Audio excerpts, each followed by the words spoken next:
राधे राधे। राधा रानी की कृपा आप सब पर सदा बनी रहे। जय श्री राम, जय हनुमान। आज हम मंगलवार व्रत की 2 कथा सुनेंगे। तो चलिए हम मंगलवार की पहली कथा सुनते हैं। सर्व सुख, रक्त विकार, राज्य सम्मान तथा पुत्र की प्राप्ति के लिए मंगलवार का व्रत उत्तम है। एक ब्राह्मण दंपति के कोई संतान नहीं हुई थी, जिसके कारण पति पत्नी दुखी थे। वह ब्राह्मण हनुमान जी की पूजा हेतु वन में चला गया। वह पूजा के साथ महावीर जी से एक पुत्र की कामना प्रकट किया करता था। घर पर उसकी पत्नी मंगलवार व्रत पुत्र की प्राप्ति के लिए किया करती थी। मंगलवार के दिन व्रत के अंत में भोजन बनाकर हनुमान जी को भोग लगाने के बाद वह स्वयं भोजन ग्रहण करती थी। एक बार कोई दूसरा व्रत आ गया, जिसके कारण वह ब्राह्मणी भोजन न बना सकी। तब हनुमान जी का भोग भी उसने नहीं लगाया। वह अपने मन में ऐसा प्रण करके सो गई कि अब वह अगले मंगलवार को हनुमान जी को भोग लगाकर अन्न ग्रहण करूंगी। वह भूखी प्यासी 6 दिन पड़ी रही। मंगलवार के दिन तो उसे मूर्छा ही आ गई। तब हनुमान जी उसकी लगन और निष्ठा देखकर प्रसन्न हो गए। उन्होंने उसे दर्शन दिए और कहा, मैं तुमसे अति प्रसन्न हूँ। मैं तुझको एक सुंदर बालक देता हूँ जो तेरी सेवा किया करेगा। हनुमान जी मंगलवार को बाल रूप में उसको दर्शन देकर अंतर्ध्यान हो गए। सुंदर बालक पाकर ब्राह्मणी अति प्रसन्न हुई। ब्राह्मणी ने बालक का नाम मंगल रखा। कुछ समय पश्चात ब्राह्मण वन से लौटकर आया। प्रसन्नचित्त सुंदर बालक घर में कीड़ा करते देख वह ब्राह्मणी से बोला, यह बालक कौन है? पत्नी ने कहा, मंगलवार के व्रत से प्रसन्न होकर हनुमान जी ने दर्शन दे मुझे यह बालक दिया है। पत्नी की बात छल से भरी जान उसने सोचा, यह उल्टा व्यभिचारिणी अपनी कुलस्ता छुपाने के लिए बात बना रही है। एक दिन उसका पति कुएं पर पानी भरने चला तो पत्नी ने कहा कि मंगल को भी साथ ले जाओ। वह मंगल को साथ लेकर चला और उसको कुएं में डालकर वापस पानी भरकर घर आया। तो पत्नी ने पूछा कि मंगल कहाँ है? तभी मंगल मुस्कुराता हुआ घर आ गया। उसको देखकर ब्राह्मण आश्चर्यचकित हुआ।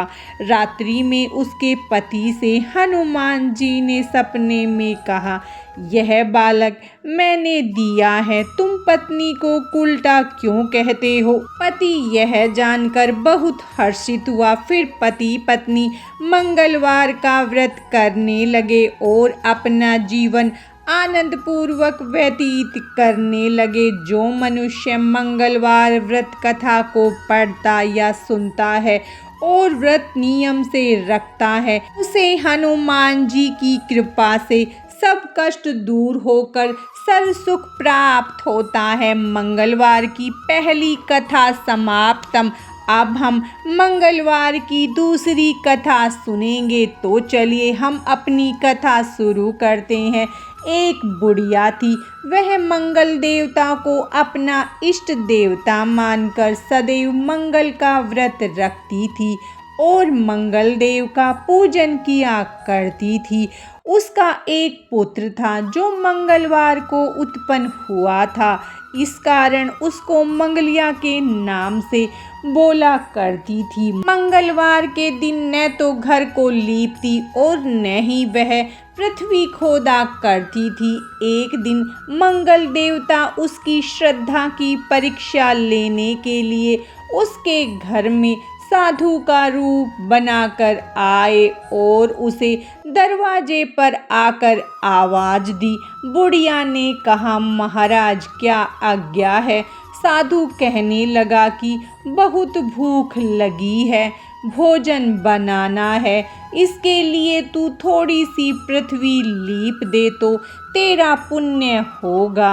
यह सुनकर बुढ़िया ने कहा, महाराज, आज मंगलवार की व्रती हूँ, इसीलिए मैं चौका नहीं लगा सकती। कहो तो जल का छिड़काव कर दूं, उस पर भोजन बना लेना। साधु कहने लगा कि मैं गोबर से ही लीपे चौके पर खाना बनाता हूँ।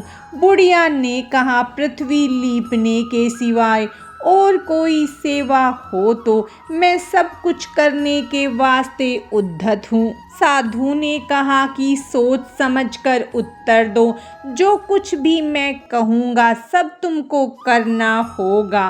बुढ़िया कहने लगी कि महाराज, पृथ्वी लीपने के अलावा जो भी आज्ञा करेंगे उसका पालन मैं अवश्य करूंगी। बुढ़िया ने ऐसे 3 बार वचन दे दिया। तब साधु कहने लगा कि तू अपने लड़के को बुलाकर औंधा लिटा दे, मैं उसकी पीठ पर भोजन बनाऊंगा। साधु की बात सुनकर बुढ़िया चुप हो गई। तब साधु ने कहा, बुला ले लड़के को। अब सोच विचार क्या करती है बुढ़िया, मंगलिया मंगलिया कहकर पुकारने लगी। थोड़ी देर बाद लड़का आ गया। बुढ़िया ने कहा, जा बेटा, तुझको बाबा जी बुलाते हैं। लड़के ने बाबा जी से जाकर पूछा, क्या आज्ञा है महाराज? बाबा जी ने कहा, जाओ अपनी माता जी को बुला कर लाओ। तब माँ आ गई तो साधु कहने लगा कि तू ही इसको लिटा दे। बुढ़िया ने मंगल देवता का स्मरण करते हुए लड़के को औंधा लिटा दिया और उसकी पीठ पर अंगीठी रख दी। कहने लगी कि महाराज, अब जो कुछ आपको करना है वह कीजिए, मैं जाकर अपना काम करती हूँ। साधु ने लड़के की पीठ पर रखी हुई अंगीठी में आग जलाई और उस पर भोजन बनाया। जब भोजन बन चुका तो साधु ने बुढ़िया से कहा कि अब अपने लड़के को बुलाओ, वह भी आकर भोजन कर ले। बुढ़िया कहने लगी कि यह कैसे आश्चर्य की बात है कि उसकी पीठ पर आपने आग जलाई और उसी को प्रसाद के लिए बुलाते हैं।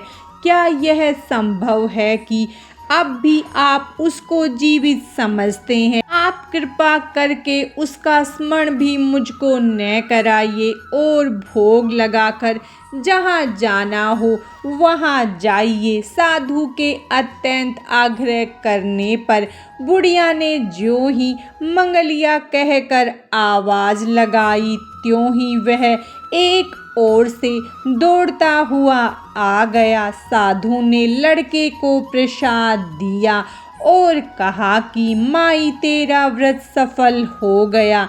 तेरे हृदय में दया है और अपने इष्ट देव में अटल श्रद्धा है, इसके कारण तुमको कभी कोई कष्ट नहीं पहुँचेगा। मंगलवार की दूसरी व्रत कथा समाप्तम। जय श्री राम, जय हनुमान। हनुमान जी की कृपा आप सब पर सदा बनी रहे। राधे राधे।